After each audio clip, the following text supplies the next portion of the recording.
Internet Pirates, I'm Alexa, the resident ooky spooky girly, and today we venture into the mysteries of unknown waters. I know recently I was part of a debate between which is scarier, the ocean or space, and honestly, I couldn't choose, so could you all weigh down in the comments to help me decide? Much appreciated. For now, though, here are the top 5 terrifying abandoned ships with no sign of human life. Number 5, the Mary Celeste. Probably the most famous mystery ship on our list today is the Mary Celeste, a merchant brigantine that was found drifting in December of 1872 off of the Azores with her crew of 10 nowhere to be found. The Canadian brigantine De Gratia found her in a disheveled but seaworthy condition under partial sail and with her lifeboat missing. There were also signs that something had gone wrong. To be specific, one of its pumps was dismantled, but once again, that ship was still seaworthy, and there was no hint as to why the crew and passengers had abandoned it. The last entry in her log was dated around 10 days earlier. She had left New York City for Genoa on November 7th and was still amply provisioned when found. Her cargo of alcohol was intact, and the captain's and crew's belongings were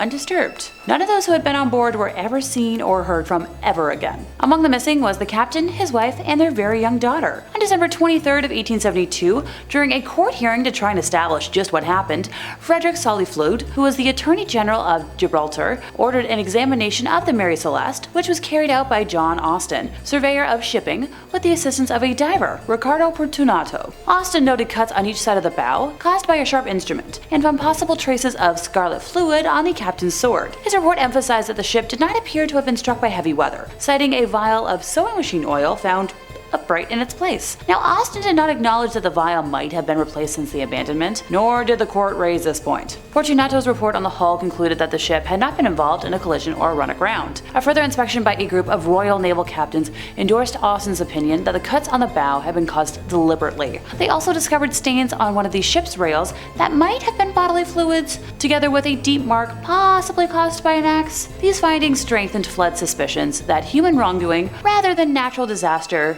was the cause for the mystery. On January 22nd of 1873, he sent the reports to the Board of Trade in London, adding his own conclusion that the crew had gotten at the alcohol on board and, killed the Briggs family and the ship's officers in a drunken frenzy. They had cut the bows to simulate a collision and then fled in the yawl to suffer an unknown fate. Flood thought that Morehouse and his men were hiding something, specifically that the Mary Celeste had been abandoned in a more easterly location, and that the log had been doctored. He just couldn't accept that the Mary Celeste could have been traveled so far, uncrewed. Arthur Conan Doyle, author of the Sherlock Holmes mysteries, helped make the ship famous with a short story vaguely based on the event, in which foul play explains the enigma. A 2007 theory, reported by the Smithsonian, suggests that perhaps the captain made the call to abandon ship in sight of land after the ship's pumps became fouled. Normally, it would be unusual for a captain to abandon a seaworthy vessel, but the captain may not have been able to tell just how much water the ship was taking on with the pumps broken. The ship was also slightly off course and had been battling bad weather, which may have prompted the captain to take the chance at land when he could. To this day, the crew of the mysterious vessel was never found. Also, despite many theories, no one can say with any certainty why the ship was abandoned. The Mary Celeste sailed for 12 years after it was abandoned,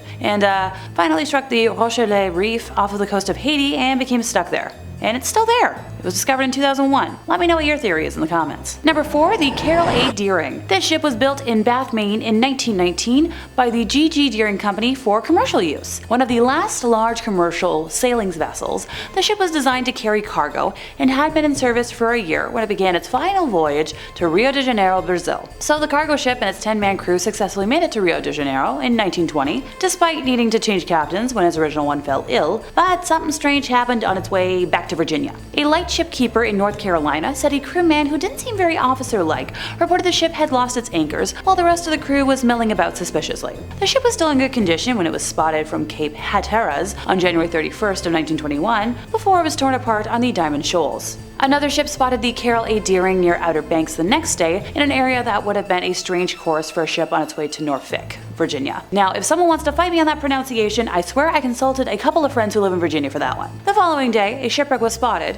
but dangerous conditions kept investigators away for 4 days. When they went aboard, eventually, they found food laid out as if they were getting ready for a meal, but the crew's personal belongings and the lifeboats were gone. So, what happened to the captain and crew? All 12 men were missing in action, with no idea what the heck could have transpired. A month after the Coast Guard began investigating the Carroll A Deering, a new theory was formed related to the disappearance of another vessel, the Hewitt, around the same time. The Hewitt was making its way from Sabine, Texas to Portland, Maine, carrying a cargo of sulfur when it sent its last message on January 25th off of the coast of Florida. When the vessel never arrived in Boston where it was expected on January 29th, a search began. The Hewitt and her crew had also disappeared without a trace, and the popular theory questioned if the ships could have collided. But the lack of oars, life preservers, or other floating wreckage disproves the idea. But 58 men were now lost. In April of 1921, a message in a bottle found by a man on the North Carolina coast seemed to give the answer to the mystery. Deering captured by oil-burning boat, the note read. Now, the State Department began an investigation into the Deering and several other ships, and it was suspected that the Deering had been captured by pirates. Arrgh. Then the newspapers began reporting the possibility of a Bolshevik plot to steal the ships, cargo, and crews and somehow whisk them all away to Russian ports. By September, however, it was discovered that the message found in the bottle, the only real evidence of what may have happened to the crew, was in fact written by the man who supposedly found it. Mr. Christopher Columbus Gray faked the note in the hopes that he could discredit the staff at the Cape Hatteras lighthouse and take someone's job. It's a dramatic way to get a job, but hey, whatever works. The hoax had prompted investigations by the US Navy, Treasury, State Department, Department of Commerce, and Department of Justice. Without the note, however, the investigations fizzled out and ended without an official explanation. The federal government has followed numerous leads on pirates, mutinies, and more, but they've got nothing. So do I. Number 3, the Octavius. The cargo ship Octavius met its demise in 1761 after leaving China and setting sail for Britain via the Northwest Passage. At that time, no ship had ever successfully navigated the passage, and the Octavius disappeared, proving it was no exception. A whaling ship discovered the damaged remains of Octavius on October 11th of 1775 and boarded it to look for survivors and cargo. When the men ventured into the below-deck quarters, they found the ship's captain frozen at his desk, partway through filling out the ship's log, and the rest of the crew were similarly encased in ice throughout their rooms.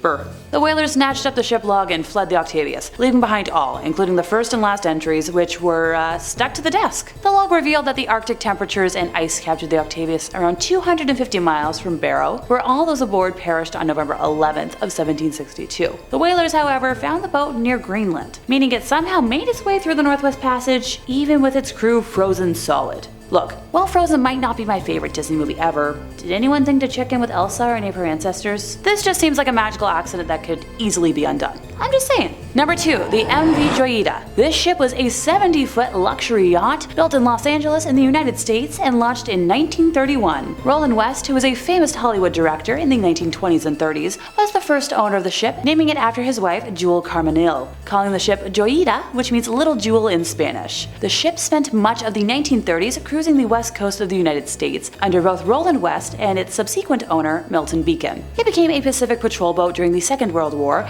patrolling the seas around Hawaii.